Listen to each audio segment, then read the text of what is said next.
Hello বন্ধুরা, সবাই কেমন আছো? এসে গেছে আমি আবার একটা ছোট্ট সেই মিনি ব্লগ নিয়ে। যদি আমার ভিডিও আপনাদেরকে ভালো লাগে তো প্লিজ সবাই সাবস্ক্রাইব, লাইক আর শেয়ার করবেন। আর যদি ভালো নাও লাগে তো প্লিজ তাও সাবস্ক্রাইব করে দিবেন। Thank you. তো বন্ধুরা, আমার আর একটা অর্ডার লেগেছে, আমি ওটা রিসিভ করতে যাচ্ছি।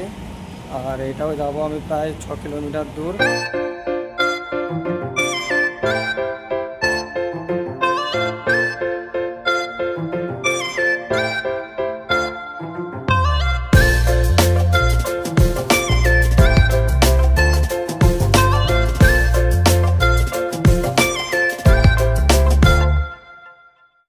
তো বন্ধু, ফাইনাল আমি অর্ডারটা নিয়ে নিয়েছি। একটু লেট লাগলো, ওদের আউটলেটে প্রচুর অর্ডার ছিল, তার জন্য অর্ডারটা বানতে লেট হলো। 10 মিনিট ওয়েট করার পরে অর্ডারটা পেয়ে গেছি। তো আমি যাচ্ছি আমার অর্ডার ডেলিভারি করবো। তো আপনারাও সাথে থাকুন।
তো বন্ধুরা, কাস্টমারকে আমি অর্ডারটা দিয়ে দিচ্ছি।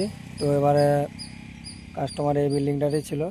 তো কাস্টমারকে ফোন করে ডাকতে কাস্টমার নিচে আসলো, আসার পর আমি দিয়ে দিচ্ছি অর্ডারটা। তো আমি নেক্সট অর্ডারের জন্য যাচ্ছি। তো প্লিজ আপনারা সাথে থাকবেন।